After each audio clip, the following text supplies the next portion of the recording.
Now here gathered is the leadership of the county of Kisumu. And we want to tell our people that we identify 100% with the 15-point agenda as enumerated by our leader. We also want to affirm to the same population that we'll be going out to engage in a peaceful demonstration, a massive peaceful demonstration to force out the illegitimate president, but not that, to also get back our country back to ourselves. I mean, we have very valid points as indicated today by our leader. The cost of living is hitting the roof, but not just the cost of living. We also know from the whistleblower that the valid victory of Rila Amolo Odinga was stolen. We are going for that victory. Now, we will be, demonstrating, peaceful demonstration in the county of Kisumu and in the city of Kisumu. And we want to call upon the population to get out in their masses and ensure that what is not right in this country is corrected. But we have also seen in the last few days, beginning yesterday, a serious, huge police presence in the city and the county. We are asking ourselves whether the police themselves are started demonstrating before we start ourselves. But we want to call upon them because they're also Kenyans. The cost of living is high for them as well, that they join us in the demonstration. But we would not like for them to, oppose what the people have a right to do given the constitution that we passed in 2010.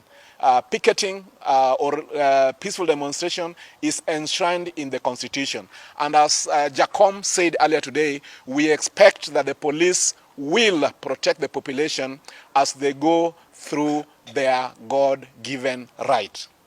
And as has been said, tomorrow at around 10 a.m., we shall converge at Kondele, and we shall move peacefully to the county commissioner's office to present a petition which has been drafted accordingly.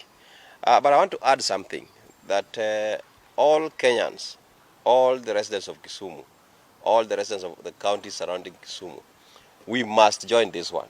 We are aware that Kenya is where it is because of the actions of Rila Amolo Odinga. This is the third liberation, and it points to very key issues that are affecting each and every Kenyan. If we are talking about the cost of living, it is not of one tribe. It is for all the tribes of Kenya are bearing, and that's the truth. So whenever you are seated, please, you have to ensure that you come out and your voice is heard so that the cost of living goes down. We are talking about high taxation. This is the time where even your grandmother, who is seated down with you, will pay tax based on M-Pesa that is sent to her. I mean, that is not real, because that is double taxation. This is the time when there is a lot of rumors and innuendos that are being peddled by the illegitimate government. I want to call upon the youths. You remember the Azimio agenda was to ensure that there is employment for the youths. You remember that there was a promise of 6,000 for the indigents or the poor families. You remember that even the Kenya Kwanza legitimate government that is here promised that they will give money to people for doing business. What happened? They gave 500 shillings. I wonder which kind of business somebody is going to do at 500 shillings.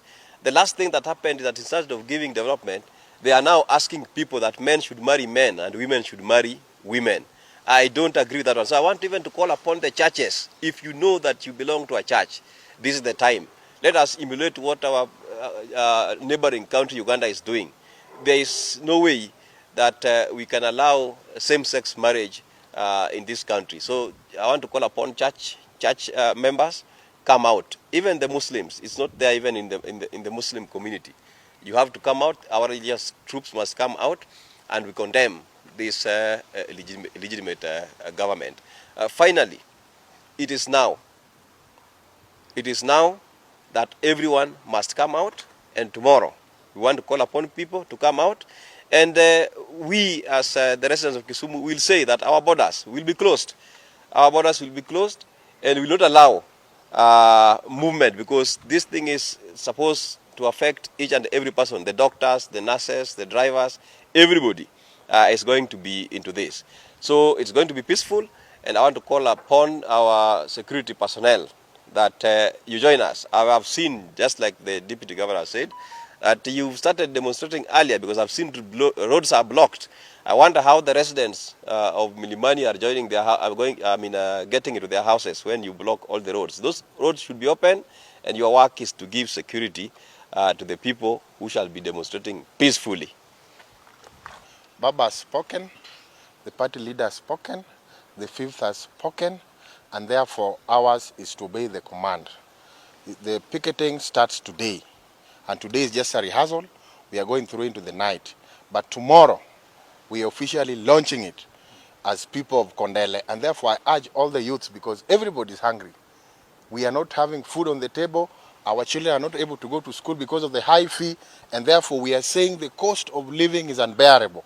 And therefore I call upon all the youths, all the women, and all the people who are sufferers in this country, that tomorrow let us show this legitimate government that we are tired and we are not able to feed for ourselves and even for our children. And therefore kesho tupatane Kondele.